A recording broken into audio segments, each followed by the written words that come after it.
Salam jumpa. Di video ini akan dijelaskan tutorial cara penggunaan aplikasi Salut Bidan. Aplikasi Salut Bidan ini diperuntukkan atau ditujukan bagi ibu-ibu hamil sebagai panduan masa kehamilan. Aplikasi ini terdiri dari chat dengan bidan, konsultasi dengan puskesmas, kalkulator kehamilan, dan juga screening resiko kehamilan. Mari sama-sama kita saksikan video tutorial berikut ini. Selamat menyaksikan.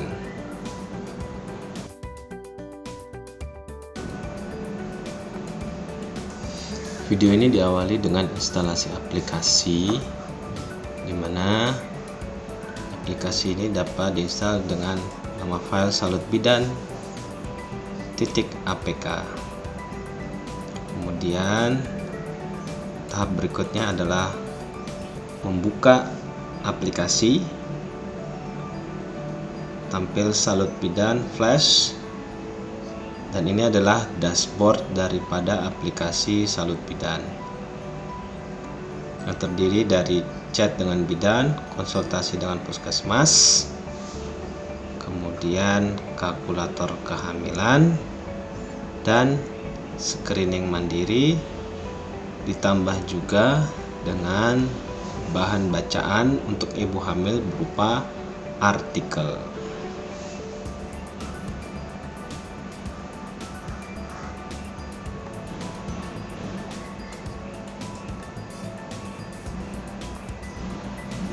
Untuk proses registrasi user, jika user belum memiliki akun, maka bisa daftarkan dulu akun tersebut dengan mengklik akun, daftar akun, kemudian mengisikan alamat email yang digunakan. Seperti contoh di sini adalah menggunakan salutbidan@gmail.com, kemudian mengisikan password, kemudian mengkonfirmasi kembali password yang dimasukkan, dan melengkapi nama dari ibu hamil. Contohnya di sini adalah Salut Bidan, dan melengkapi pula dengan nomor telepon yang terkoneksi dengan aplikasi chat, yaitu WhatsApp.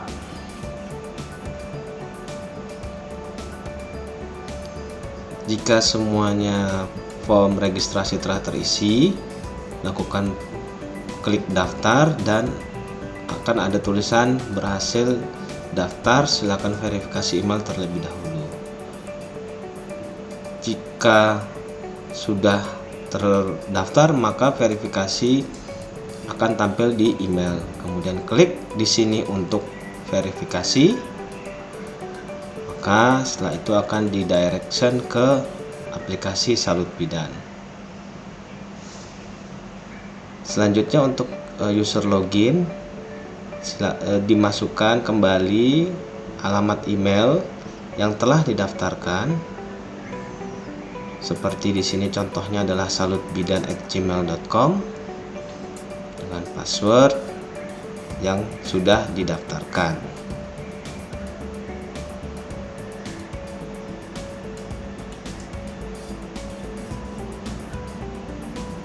Kemudian klik login dan telah masuk ke dashboard yang disertai dengan nama user. Untuk langkah pertama, update profil terlebih dahulu, di mana kita bisa mengupdate profil ibu hamil, kemudian dilengkapi nama, kemudian tanggal lahir,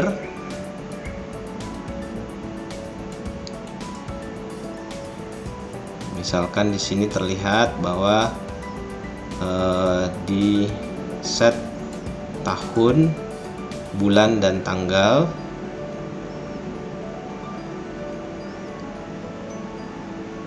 Kemudian pilih bulan kehamilan, kemudian agama, pendidikan terakhir, dan golongan darah.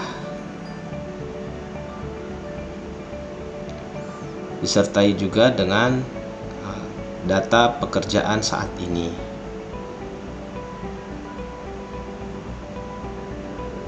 Misalkan ditulis adalah pegawai swasta.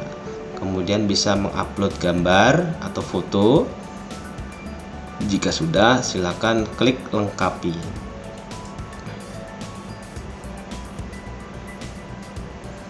Nah,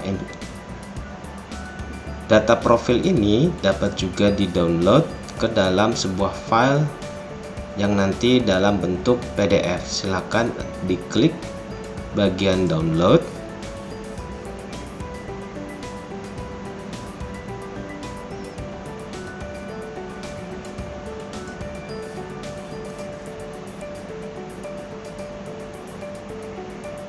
Maka nanti akan tampil profil kehamilan yang berisi informasi profil ibu hamil, yang dimana data-data yang sudah diupdate. Berikutnya adalah kita bisa mengambil survei kehamilan.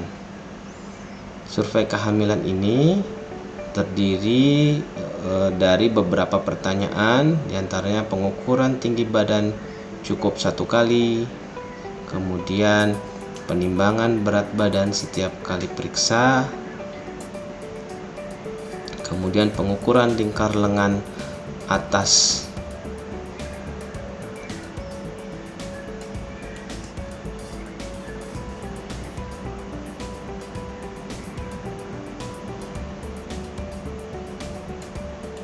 kemudian pengukuran tinggi rahim,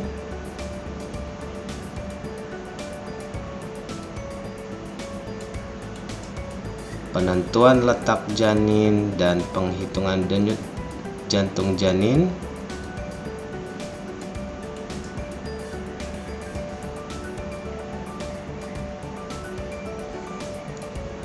kemudian penentuan status imunisasi tetanus toksoid atau TT,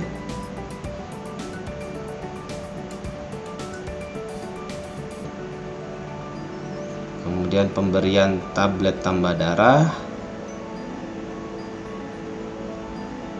tes laboratorium,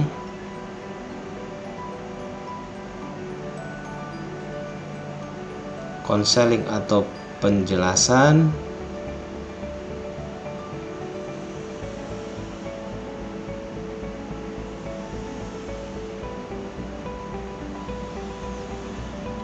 kemudian tata laksana atau mendapatkan pengobatan,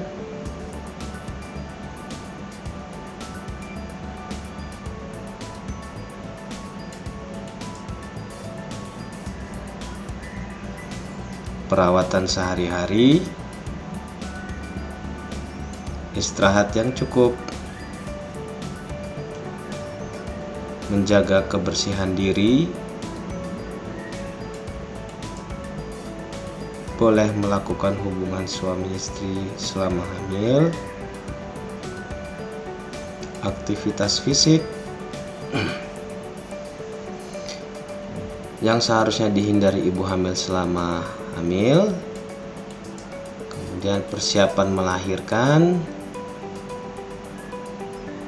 tanda bahaya pada kehamilan,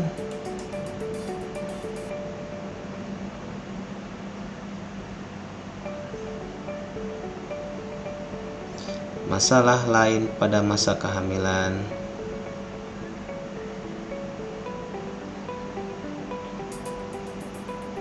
tanda awal persalinan. Jika semuanya sudah diisi, kemudian diklik submit. Hasil survei persiapan kehamilan ini juga dapat di-download ke dalam sebuah file dalam bentuk PDF. Dapat dilakukan dengan mengklik tombol download.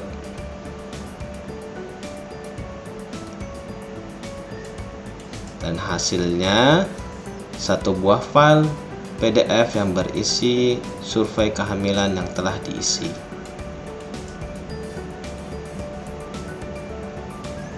Berikutnya adalah tambah riwayat check up.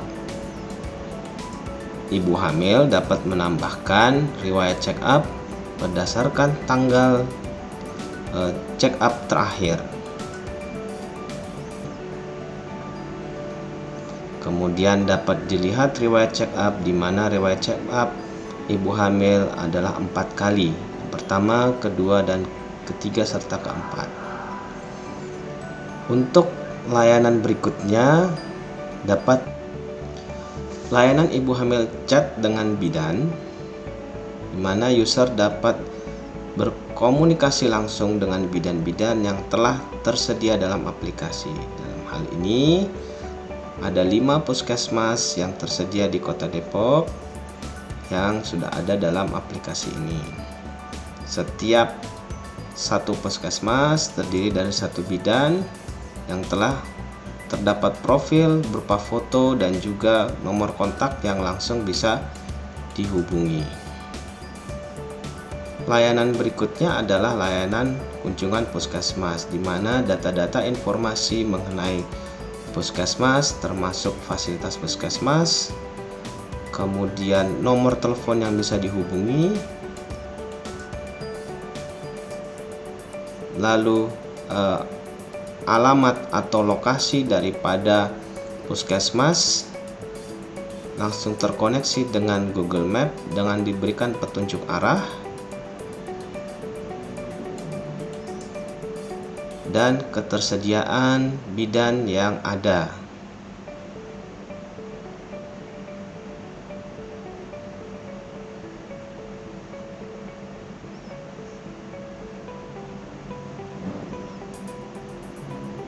Seperti bisa dilihat di sini, masing-masing data puskesmas dilengkapi dengan gambar dan juga profil daripada puskesmas tersebut. Di sini adalah yang tampil adalah Puskesmas Cinere.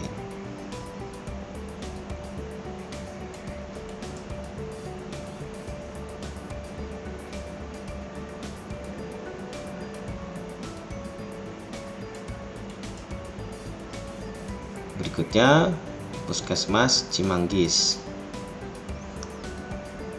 Telah dilengkapi juga dengan profil berupa gambar, alamat, dan juga fasilitas yang ada di Puskesmas Cimanggis.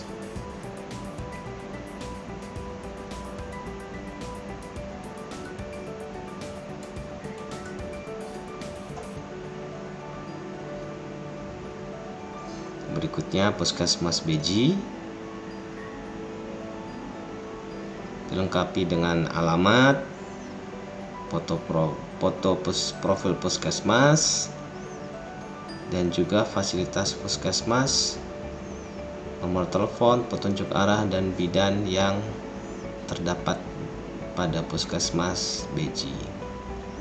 Kemudian Puskesmas Sukmajaya dilengkapi juga dengan alamat, foto profil.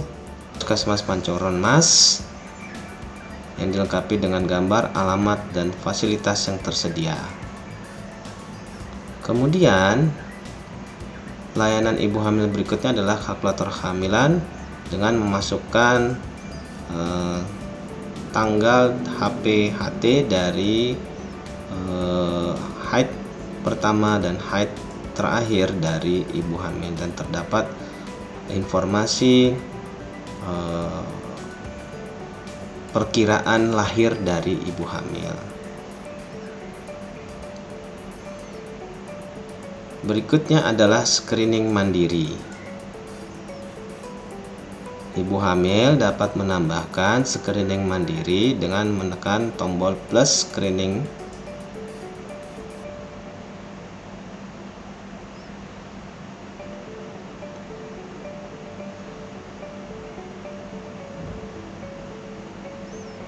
yang kemudian terdapat beberapa pertanyaan yang harus diisikan, di mana ada poin A adalah keadaan ibu hamil. Hamil pertama terlalu muda atau tua. Hamil pertama terlalu lambat. Anak terkecil lebih dari 10 tahun. Anak terkecil kurang dari 2 tahun, punya anak lebih dari 4, hamil pada usia lebih dari 35 tahun, tinggi badan kurang dari 145 cm,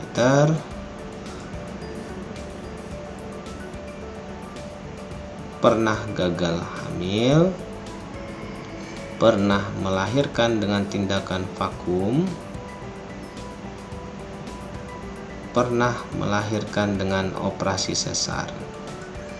Kemudian pada kondisi B, di mana kondisi ibu hamil terdiri dari ibu hamil dengan anemia, ibu hamil dengan diabetes mellitus, ibu hamil dengan malaria, ibu hamil dengan penyakit jantung, ibu hamil dengan HIV/AIDS, ibu hamil dengan tuberkulosa paru, bengkak pada muka tungkai, kelainan detak janin, hamil dengan gemali kembar, hamil kembar air, hamil dengan riwayat IUFD, kehamilan pos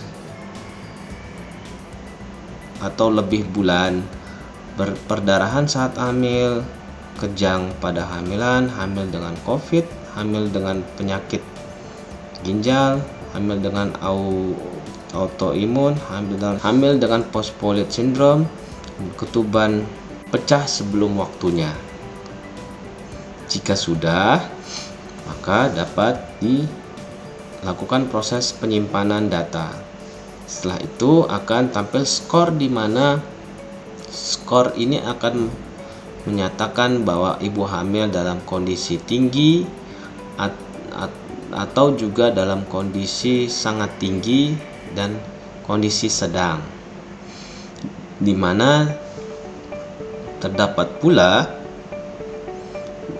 program perencanaan persalinan pencegahan komplikasi.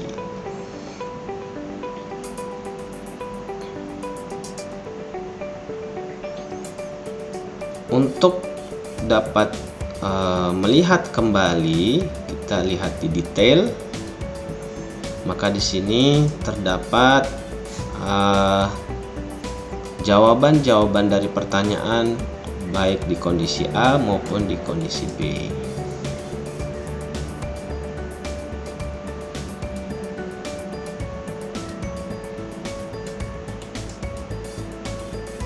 Berikutnya adalah artikel, di mana artikel ini merupakan bacaan pendukung untuk ibu hamil selama masa kehamilan.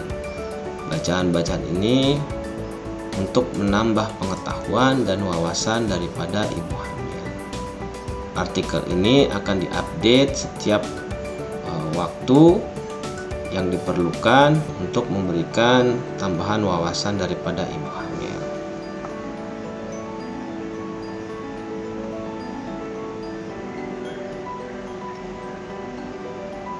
Jika ingin keluar aplikasi, maka klik pada bagian kanan yang terdapat nama user, kemudian lakukan konfirmasi untuk logout.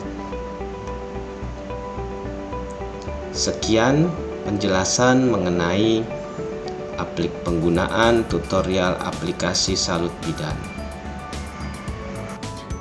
Aplikasi Salut Bidan juga telah diuji coba pada puskesmas-puskesmas yang berada di Kota Depok yang terdapat dalam aplikasi ini.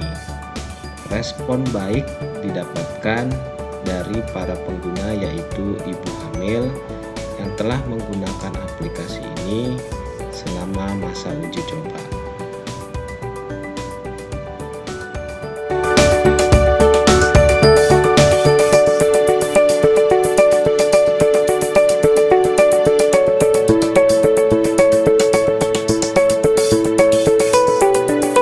Demikian video tutorial penggunaan aplikasi Salut Bidan. Semoga video ini bermanfaat bagi pengguna ibu-ibu hamil, dan semoga aplikasi ini dapat terus berkembang. Terima kasih.